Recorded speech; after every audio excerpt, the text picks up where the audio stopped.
Dr. Eugene Kemp.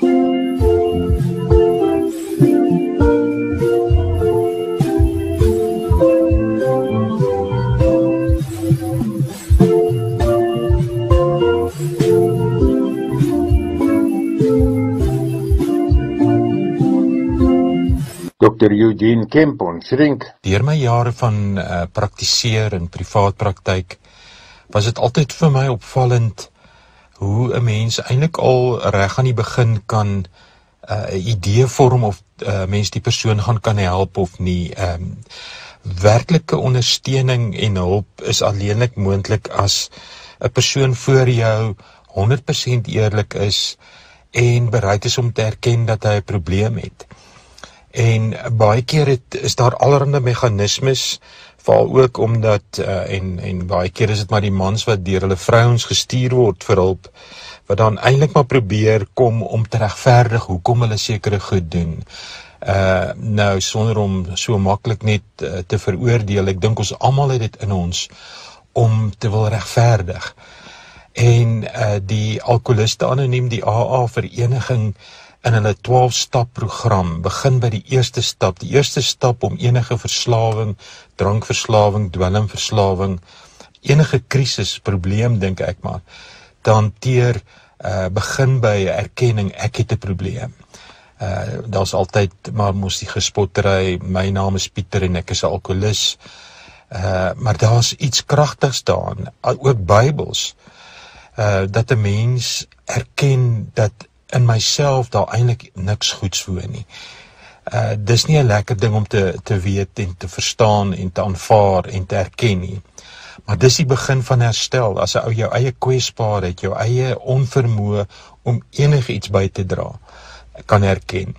Daar's iets in ons, veral ons wat gereeld in die kerk is en wat darm 'n geestelike of 'n bepaalde geestelike vlak van geestelikheid het, om te glo dat ons darm nie heeltemal so sleg is nie.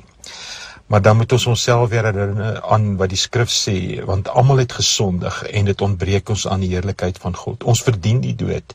Ons verdien die doodstraf. Nou John Ortberg in sy boek Steps, wat eintlik maar gaan oor die 12-stap program in 'n geestelike konteks, skryf oor die man met die verdorde hand, wat by die Here Jesus gekom het. Nou, 'n verdorde hande dui maar eintlik op my vermoë om te kan werk en onafhanklik te kan wees. En hoe belangrik hande was, veral nog in die Bybelse tyd ook. Maar dan sê die Here Jesus vir hom, steek jou hand uit, en hy het dit uitgesteek en sy hand is herstel, gesond soos die ander ene. Dan skryf John Ortberg oor die gemeenskap van hulle met verdorde hande, dat die Alkoholiste Anoniem, die AA, skep 'n ruimte waarin mense met vrymoedigheid hulle hand kan uitsteek en sê, my hand is verdor. En dat ons eintlik in die kerk meer en meer ook 'n gemaklikheid moet hê. En ons is eintlik baie keer in die kerk bang om te kan sê, maar ek is 'n sondige mens. Dit lyk so of almal probeer voorgee dat hulle is so okay. En ek dink dit gaan oor soos wat mense in wêreldkonteks ook sien, waar hulle sê, fake it till you make it.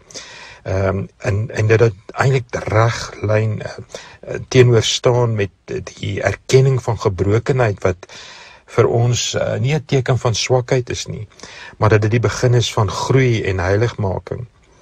Die beeld wat by my opgekom het, net is dat ek het nodig om my eie verdorde hand raak te sien, maar dan daarmee saam die uitgestrekte genadehand van God, wat hy aan my uitreik, en soos iemand wat besig is om te verdrink, net daaraan vas te gryp. Dat die druk is af om te probeer om van my menslike kant en in menslike swakheid op te probeer uitreik na God en iets te probeer verdien, maar eerder hy wat afbuig na my toe sy hand te gryp. En dan is die druk af, dan hoef ons nie met eie prestasie meer die ding te doen nie. Ons is almal deel van 'n gemeenskap van hulle met verdorde hande. In die Engels het iemand ergens mooi geskryf, we're the community of the broken. Maar ons word heel gemaak deur die hand wat uitgestrek word na ons. Jy kan hierdie gedeelte weer gaan lees op my Facebook bladsy, Eugene Kemp en Nakkie Shrink. Kan vir my skryf, eugenekemp@me.com.